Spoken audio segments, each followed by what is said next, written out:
جیسے ہی تیسرا دن آتا ہے تمہاری قبر کی زندگی کا، جب 3 دن گزرتے ہیں تمہاری ناک کے ذریعے سے پیٹ کی چیزیں باہر آنے لگتی ہیں، ناک اور منہ سے نکلنے لگتی ہیں، اور 40 دن تو بہت دور کی بات ہے۔ جسموں کا خیال کرتے ہو، میں تمہیں بتاتا ہوں اس جسم کی حیثیت کیا ہے، یہ جو چمڑی ہے اس کی حیثیت کیا ہے، یہ جو گوشت پوست ہمارے جسموں پر ہے اس کی حیثیت کیا ہے پتہ ہے تمہیں؟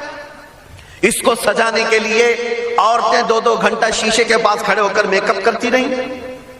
اب عورتوں کی طرف سے یہ میک اپ، لالی پاؤڈر اور کنگھیاں بالوں کو سجاتے رہے، اور تم اپنی باڈی کو بناتے رہے جیم میں جا جا کر کے۔ اب اس جسم کی حیثیت سنو، جس دن روح نکلی تمہارے جسم سے اور جب جنازہ لے جایا گیا، قبر میں تمہارے سب سے عزیز لوگ رکھ کر کے آتے ہیں، تختیاں قبر کی بند کر کے آتے ہیں، اتنی چھوٹی قبر، چھوٹی سی جگہ پر، تنگ جگہ پر چھوڑ دیا جاتا ہے کہ مردہ کروٹ بھی نہیں لے پاتا، پھر پلس اس کو اوپر سے نیچے سے پیٹ سے باندھ کر کے رکھ دیا جاتا ہے۔ تمہیں پتا ہے اب حکماں نے جو لکھا ہے وہ سنو بزرگوں نے، جیسے ہی تیسرا دن آتا ہے تمہاری قبر کی زندگی کا، جب 3 دن گزرتے ہیں تمہاری ناک کے ذریعے سے پیٹ کی چیزیں باہر آنے لگتی ہیں، منہ کے ذریعے سے آنتڑیاں یا جو بھی اندر کا لکوڈ ہے سب باہر آتا ہے۔ 5ویں دن کان کے اندر سے بھیجا نکلنے لگ جاتا ہے، یہ جو بھیجا سر کے اندر ہے وہ ختم ہو کر کے سڑ کر کے پیپ کی شکل میں کانوں سے باہر آنے لگ جاتا ہے، ناک اور منہ سے پیٹ کی چیزیں، کلیجہ، خون بن جاتا ہے، دیگر چیزیں سب کان اور ناک اور منہ سے نکلنے لگتی ہیں، اور 40 دن تو بہت دور کی بات ہے، 8ویں دن اس کا پیٹ پھٹ جاتا ہے، پیٹ پھولتے پھولتے پھٹ جاتا ہے، اور جیسی پیٹ پھٹتا ہے قبر میں کیڑے پیدا کیے جاتے ہیں۔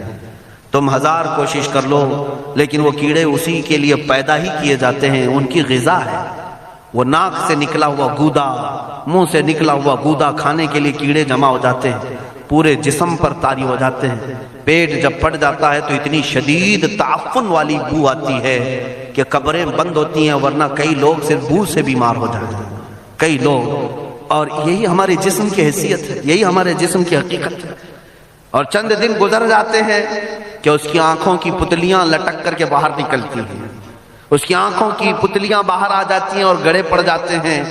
اب جو جسم کے اوپر موجود گوشت ہے اس کو چونٹیاں، مکوڑے اور کیڑے کھانے لگ جاتے ہیں، کھاتے کھاتے 2-3 مہینے کے اندر اس کو صرف اور صرف ڈھانچے کی شکل چھوڑ دی جاتی ہے، ہڈیاں باقی رکھی جاتی ہیں۔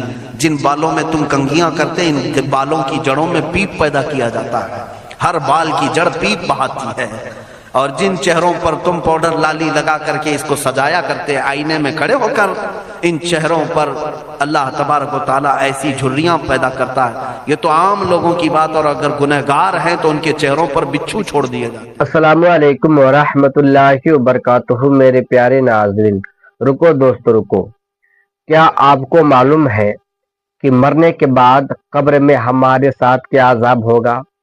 تو آپ کو مرنے سے پہلے نیکی اس دنیا میں کر کے ہی جانا ہے، تبھی آپ کو قبر میں عذاب نہیں ہوگا۔ آپ کو معلوم ہے کہ اگر آپ کسی کے ساتھ میں سوتے ہیں اور اگر آپ کے جسم میں ٹھک جائے تو آپ کو نیند نہیں آتی ہے، تو پھر آپ کو کرٹ لینے کی جگہ بھی نہیں ہوگی قبر میں، تو پھر آپ کو وہاں پہ نیند کیسے آئے گی؟ اور آپ کے خود گھر والے اور آپ کے رشتے دار اگر آپ کو قبر میں دفنا کر آپ کو اکیلے چھوڑ کے سب لوگ گھر آ جائیں گے تو آپ پھر ایسی حالت میں کیا کریں گے؟ اور کیا آپ کو معلوم ہے ہمارے مسلم بہن کی لپسٹک لگانا اور میک اپ کرنا کہ یہ سب جائز ہے یا حرام ہے؟ آپ سب سے پہلے مفتی سلمان اظہری صاحب کی زبان سے بیانات کو سماعت کر لو۔ یہ قبر کے عذاب کے ساتھ یہ جسم گلا دیا جاتا ہے، ہڈیوں کے سوا کچھ نہیں باقی رہتا۔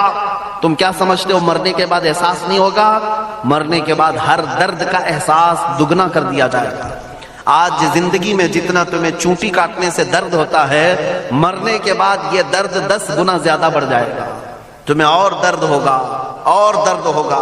یہی جسم جو کیڑوں کی غذا بن گیا، کفن ختم ہو گیا، ہمارے جسم میں پیٹ کا گودا باہر آ گیا، آنکھوں سے کانوں سے ساری چیزیں لکوڈ ختم کر دی گئی، بھیجا کانوں سے بہ کر کے نکل آیا، بچا کیا ہمارے پاس؟ جس جسم کو ہم سجاتے رہے، سنوارتے رہے، اس پر ہزاروں پیسے بہاتے رہے، یہ جسم 40 دن کے اندر کیڑوں کی غذا بن گیا، سب ختم ہو گیا۔ میرے عزیزو، ہر انسان کے جسم کے ساتھ قبر یہی کرتی ہے، قبر دباتی الگ ہے، کیڑوں کا عذاب الگ ہے، بچھوؤں کا عذاب الگ ہے، لیکن یہ سب کے لیے احکام نہیں۔ کچھ وہ بھی جنازے ہیں جب یہاں سے جاتے ہیں تو ہزاروں کی آنکھوں میں آنسو چھوڑ کر جاتے ہیں، ہزاروں کی دلوں کی دھڑکن بن کر کے جاتے ہیں۔ ان کے جنازے جب جاتے ہیں تو اللہ کے ملائکہ بھی، فرشتے بھی ان کے جنازے کو اٹھانے کے لیے زمین پر آتے ہیں۔ یہ کون لوگ ہیں؟ جو اپنے سینوں میں عشق مصطفیٰ کی شمع روشن کیے ہوئے تھے، جینا چاہتے تو مصطفیٰ کے لیے، مرنا چاہتے تو مصطفیٰ کے لیے۔ فاضل بریلوی نے کیا خوب کہا، لحد میں عشق رخ شہ کا داغ لے کے چلے، اندھیری رات سنی تھی چراغ لے کے چلے۔ جب قبر میں جاتا ہے ایک عاشق رسول، اسے رکھا جاتا ہے، کفن اس کا بھی ہے، جسم اس کا بھی ہے، لیکن فرشتوں سے بھی کہا جاتا ہے اسے آہستہ سے جگانا، محمد عربی کا غلام ہے، رسول پاک کا وفادار ہے، اور کیڑوں کا اس کے جسم کو کھانا تو دور کی بات، فرمایا گیا قیامت تک اس کے کفن کو بھی میلا ہونے نہیں دیا جاتا۔ نہ تمہاری آنکھ سے، نہ تمہارے ناک سے، نہ تمہارے چہرے سے کوئی گودا باہر آتا ہے، کچھ نہیں میرے عزیزو، جسم تر و تازہ سلامت رکھا جاتا ہے۔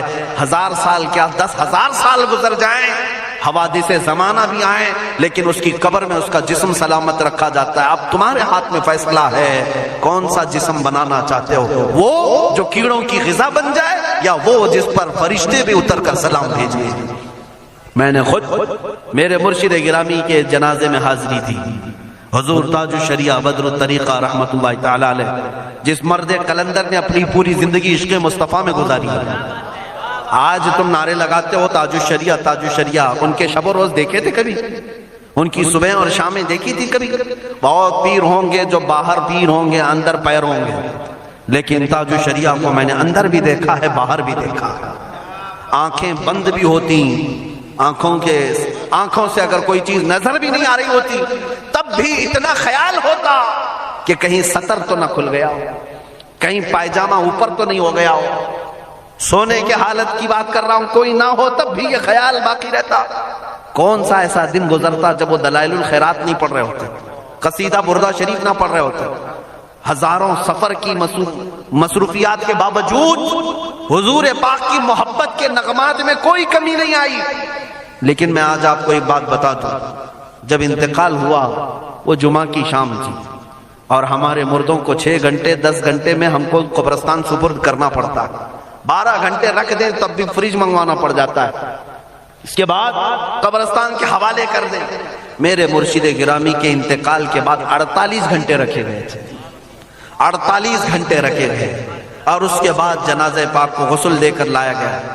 یہ فقیر قادری جنازے کی گاڑی میں شریک رہا، حضرت کے قدم پکڑ کر کے میں قبر تک رہا۔ میں آپ کو صرف اس لیے یہ بات عرض کر رہا ہوں کہ جب گاڑی جنازے کی چلتی تھی، میں نے زندگی میں بھی حضرت کے ہاتھ پکڑ کر کے ادھر ادھر چلائے۔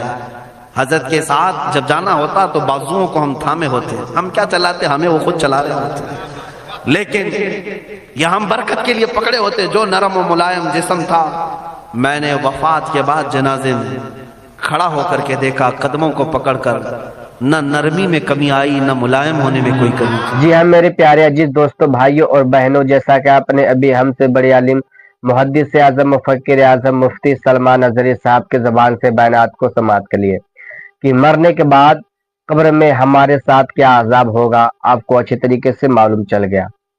تو میرے پیارے ناظرین، میرا ویڈیو بنانے کا مقصد یہ تھا کہ آپ بھی مرنے سے پہلے کچھ اس دنیا میں نیک کام کر لے، نماز کو ادا کر لے، گناہ سے بچے، نیک کام کی طرف بڑھے۔ آپ تو آپ اگر مر جائیں گے نا، تو آپ کے گھر والے، آپ کے گاؤں محلے والے، آپ کے رشتہ دار وغیرہ آپ کو کاندھے پر آپ کے جنازے کو لے جائیں گے اور قبر میں دفنا کر سارے لوگ گھر پہ آ جائیں گے، صرف آپ کو وہاں پہ اکیلا چھوڑ دیں گے۔